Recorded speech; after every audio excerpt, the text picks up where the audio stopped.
Lá pela metade de novembro de 2025, eu fiz algumas promessas literárias. Algumas eu consegui cumprir e outras, bem, veio a vida e me fez mudar de planos. O meu nome é Vanessa, este daqui é o Pausa Literário, sejam muito bem-vindos. Pega o seu café, o seu chá, vem comigo, vamos fazer uma pausa e falar de livros. Agora sim, vamos falar de livros, de planos e de como a gente muda de ideia no meio do caminho e também tá tudo ok, certo? Eu vou deixar linkado aqui no box de informações o vídeo aonde eu contei toda a minha TBR ali do que eu pretendia ler no final do ano. Eu só vou mostrar rapidamente os livros para a gente relembrar, tá? Então, dentre os livros que eu estava querendo ler estavam Memórias Póstumas de Brás Cubas, Em Busca de Sentido, do Viktor Frankl, Podres de Mimados, do Theodore Dalrymple. Eu estava lendo Éramos Seis, da Maria José Dupré. Eu queria ler O Primo Basílio, do Eça de Queiroz.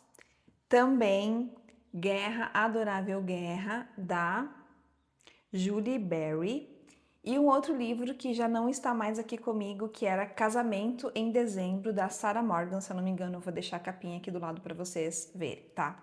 Então, essa era a TBR, era isso que eu tava querendo ler ali da metade de novembro até o final do ano. Eu falo mais sobre esses livros lá no vídeo, então se vocês quiserem ver, cliquem aí e depois voltem aqui ou vejam depois desse vídeo, tá? Antes da gente começar, eu quero fazer um agradecimento aqui. A gente chegou a 150 inscritos essa semana e eu tô muito feliz de poder compartilhar com essas 150 pessoas que me acompanham aqui as minhas impressões sobre os livros que eu leio.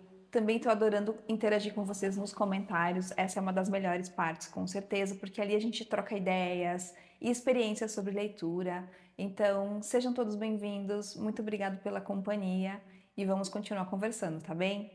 Então, a proposta desse vídeo não é sobre cumprir promessas ou não, e sim sobre o caminho da leitura e sobre como a nossa vida acontece e a gente tem que mudar de planos. E que tudo bem com relação a isso, a gente não precisa se frustrar. A leitura é para ser algo leve, é para ser um entretenimento, mas um entretenimento que pode nos trazer muitos benefícios. Então, não é aqui que eu acho que a gente deve pesar, sabe? Vamos manter leve isso e manter como algo que nos faz muito bem. Portanto, sem peso se a gente não consegue cumprir algumas promessas ou listas, tá? Vamos começar então pelos que eu não li. Seja porque não era o momento, ou porque eu comecei a ler e não consegui continuar. Enfim, vou contar para vocês o que aconteceu. O primeiro deles foi O Podres de Mimados. Esse daqui era um livro que eu queria ler ainda no ano passado, que já tem um tempo que estava aqui na minha estante, então peguei para ler. Porém, eu estava no momento de ler mais ficção. Esse daqui é uma não ficção que fala sobre as consequências do sentimentalismo tóxico. E aí eu senti que não era o momento de eu ler no ano passado, embora eu tinha colocado na TBR, né? O que aconteceu? Eu não li no ano passado, mas esse daqui eu já li agora em 2026. E o que eu posso dizer para vocês é que o autor aqui, ele não poupa ninguém. Ele fala muito sobre os nossos mimimis em muitos aspectos e que a gente se faz de vítima em muitas situações, que a gente não sabe passar por situações sem ficar se lamentando. Só que os casos que ele pontua aqui, e eu acho que esse é o ponto forte desse livro, os exemplos que ele dá para mostrar pra gente o quanto a gente se faz de vítima em certas situações e o quanto a gente é levado pelos nossos sentimentos e nem tanto pelas coisas que acontecem de fato com a gente. E isso alugou um triplex na minha cabeça, gente. Eu vou vir falar num outro momento sobre esse livro para vocês, porque ele merece mais atenção. Outro livro que eu acabei não lendo foi O Primo Basílio, do Eça de Queiroz.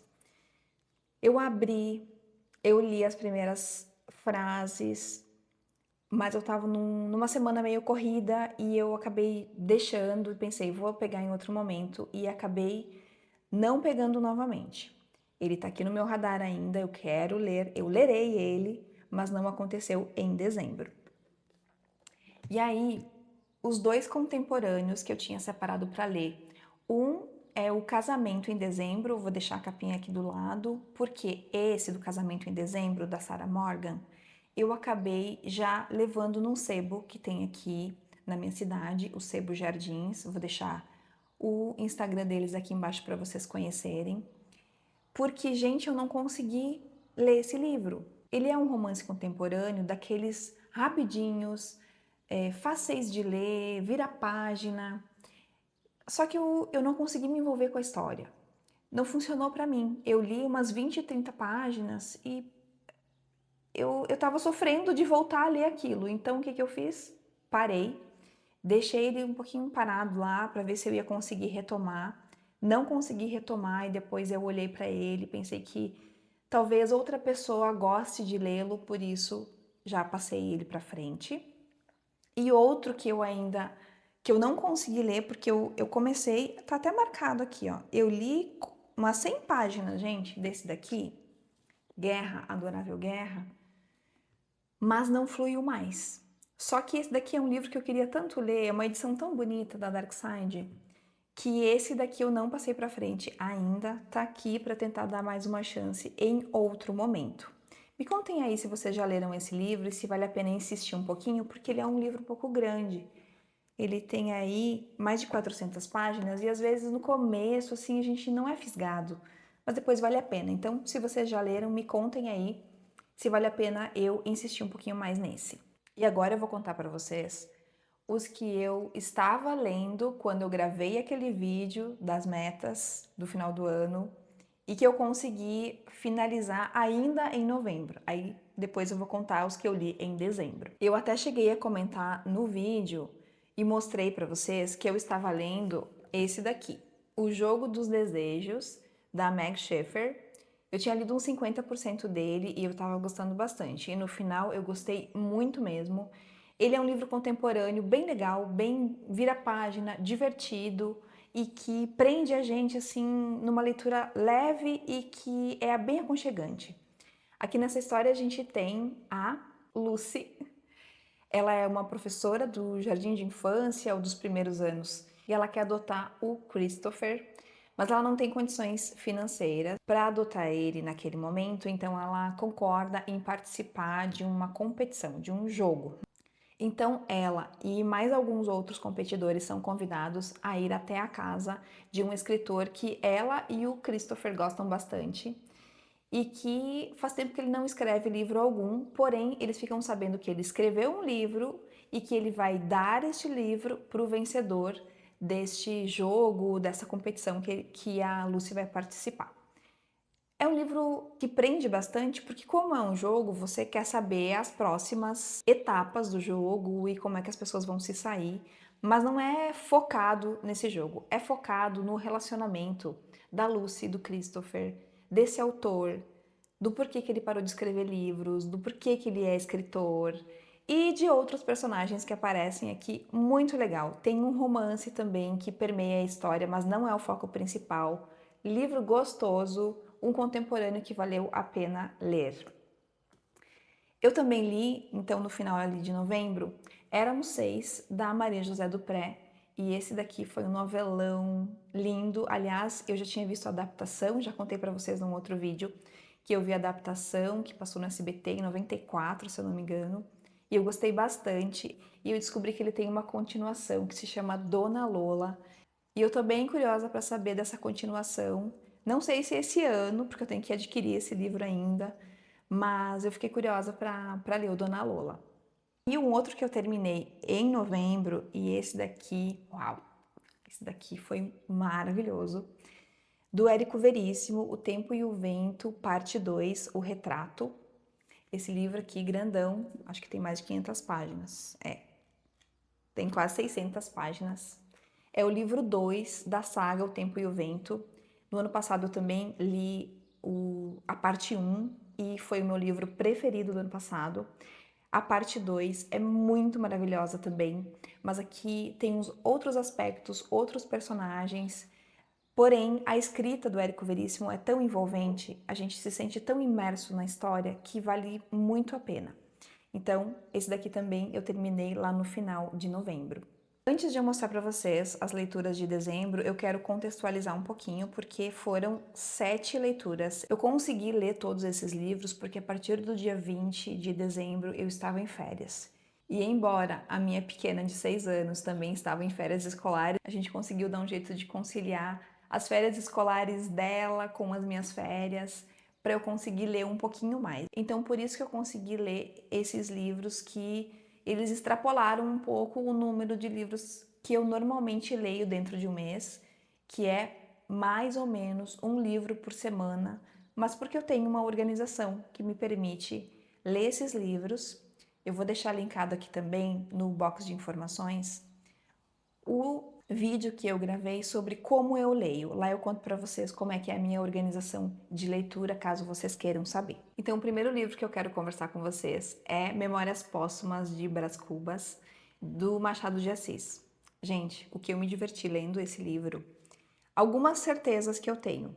Terei que fazer uma releitura, porque ele faz tantas referências aqui, tem tantas camadas de fato essa história, que eu acho que que eu terei que ler mais uma vez, ou talvez até mais do que uma vez, para eu poder pegar todas essas referências e entender tudo que o Machado quis dizer. Então aqui a gente tem um narrador defunto que depois da morte dele, ele decide celebrar o grande fracasso que foi a vida dele. Divertido, escrito de uma forma muito irônica e com uma crítica social muito interessante. Você pode ler esse livro e não enxergar isso, você pode simplesmente ir lendo e se divertindo. Mas se você pensar um pouquinho na crítica social da época que o Machado escreve aqui, você vai pegar umas coisas nas entrelinhas que são muito interessantes. Então eu adorei essa leitura, super recomendo. E se você não leu ainda, eu te convido a dar uma chance ao Machado de Assis. Depois, gente, eu li um livro que bugou a minha mente e ela ainda não está recuperada. Eu não sei se é esse o propósito dessa escritora, que é premiadíssima, maravilhosa, muito conceituada. Eu já tinha lido um livro dela anteriormente, que me pareceu um livro mais tranquilo, assim, embora tenha fluxo de consciência, não tanto quanto esse. Mas nesse aqui, eu tive bastante dificuldades. Oi, meu amor! Férias escolares. Continuando aqui. A própria autora fala o seguinte: este livro é como um livro qualquer, mas eu ficaria contente se fosse lido apenas por pessoas de alma já formada, ou seja, ela deixa claro que pessoas mais experientes aproveitariam melhor essa leitura. Aí eu vejo pessoas muito jovens lendo Clarice Lispector, entendendo, achando o máximo, fluindo muito nas leituras. Eu fico pensando, meu Deus, será que esse não é o tipo de leitura para mim? Ou será que eu ainda não tenho a alma formada? Não sei, gente. Eu li A Paixão Segundo GH, tem uma foto da Clarice linda aqui atrás, olha. Nessa edição que saiu pela editora Rocco. E assim, eu li junto com mais 2 amigas numa leitura conjunta, porque aí ninguém soltava a mão de ninguém pra gente não desistir. Mas nós 3 achamos que esse livro é muito denso. Como é um livro que não tem uma história linear, embora exista um encontro aqui com uma barata e uma epifania acontece com a protagonista, e aí ela vai divagando sobre questões da vida dela, das coisas que ela viveu, dos amores e de tantas outras situações. E embora existam frases lindíssimas que eu marquei e que eu copiei aqui, porque eu quero ler de vez em quando essas frases, elas são muito bonitas e profundas, mas eu acho que eu preciso dar uma outra chance para ela num outro momento da minha vida, porque nesse momento aqui ficou confuso. Saí da Clarice e peguei uma coisa mais palpável, uma história de não ficção, escrita por um psicólogo que passou por vários campos de concentração em busca de sentido, do Viktor Frankl. Gente, esse livro aqui, ele é muito maravilhoso. Ele é um livro pesado em muitos aspectos, porque o próprio autor conta as experiências dele nos campos de concentração, então vocês imaginam todos os horrores que existia naquela época, este homem passou. Mas o mais interessante não são os horrores e as desgraças que esse homem passou ali, e sim o que ele fez com isso. No momento em que ele estava passando por essas situações, o que ele pensava, o que fez ele não desistir da vida, sair desses campos de concentração vivo, criar uma teoria psicológica que hoje ainda é utilizada. Então, isso aqui para mim é uma lição de vida assim que vem muito para os nossos dias atuais, porque todos nós passamos por situações adversas, certo? Todos nós. O que a gente faz com isso? A gente fica se lamentando, a gente fica se vitimizando, ou a gente olha para essa situação e pensa assim, o que eu posso aprender com isso? E ele cita até o Nietzsche aqui, dizendo, eu não sei, não vou saber dizer exatamente a frase, mas fala assim que quando a gente tem um porquê, a gente enfrenta quase qualquer como. Nossa, achei muito forte. Assim, um livraço, vale muito a pena. E aí que veio a semana do Natal e eu queria ler alguma coisa temática, gente, porque eu gosto tanto dessa época do ano, eu gosto de decorar a casa, eu gosto das musiquinhas de Natal, de filme de Natal, e aí eu queria ler um livro de Natal. Aí, na minha TBR lá do ano passado, eu tinha colocado O Casamento em Dezembro, da Sarah Morgan, e foi nessa semana que eu comecei a ler esse livro e que ele não funcionou para mim. Aí eu deixei ele de lado e peguei esse outro aqui. Cartas do Papai Noel, escrito por ninguém menos do que o Tolkien, o famosíssimo escritor de livros como O Senhor dos Anéis, O Hobbit, os quais eu amo, adoro, sou muito fã. E aí eu descobri que o Tolkien escreveu esse livro aqui, na verdade não é um livro, é um compilado de cartas que o Tolkien escrevia como se ele fosse o Papai Noel para os filhos dele. Então eu vou mostrar aqui dentro para vocês verem como é que são essas cartas. Aqui tem o ano em que a carta foi escrita, e aí até o envelope e a carta. Gente, isso daqui é de uma preciosidade. São cartas divertidas contando algumas aventuras do Papai Noel e do seu ajudante. O Papai Noel que nessas cartas tem um ajudante que é um urso polar. E o urso polar às vezes faz umas notas ali nas cartas também e às vezes escreve umas cartas. É muito fofo. Ele fala sobre a entrega dos presentes, ele fala sobre os desejos das crianças, porque aparentemente são cartas respondendo às cartas dos próprios filhos do Tolkien. Gente, eu amei isso. Queria muito ter lido isso aqui na minha infância, mas por outro lado ia pensar o seguinte, mas como é que Papai Noel não me manda umas cartas maravilhosas dessas? Eu adorei, fora que é um livro muito bonito, que a gente pode utilizar como decoração também. Aí eu saí dessa vibe Natal e peguei uma fábula para ler, que foi super recomendada, um livro curtinho, eu acho que não tem nem 100 páginas, 74, 75 páginas.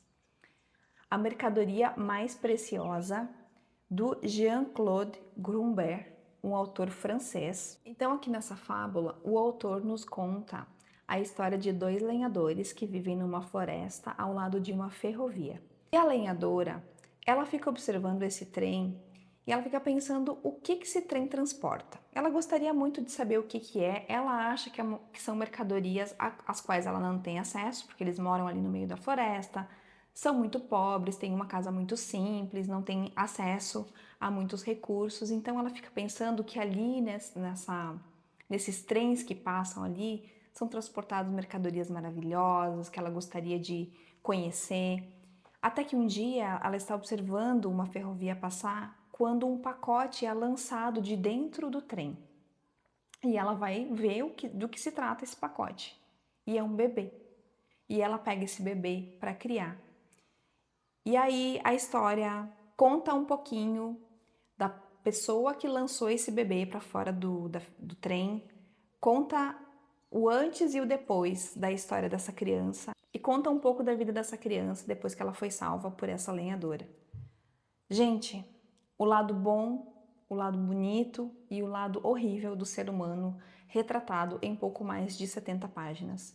Eu achei assim de uma delicadeza e de uma profundidade ao mesmo tempo muito tocante. Adorei conhecer a escrita do autor, não conhecia, e fica aí a minha recomendação. E os 2 últimos livros que eu li em dezembro foram livros de não ficção, mas gente, eu amei de uma forma.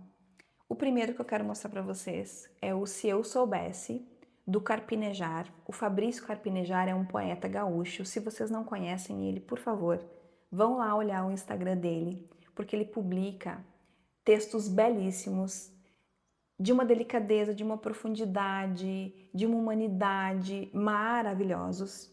E eu não tinha lido nenhum livro dele até hoje, ele escreveu vários. Aí eu peguei esse daqui, Se Eu Soubesse, para maiores de 40 anos, que saiu pela Bertrand Brasil. Um livro gostoso até de pegar. Aí eu vou mostrar para vocês a frase que tem aqui atrás, na contracapa.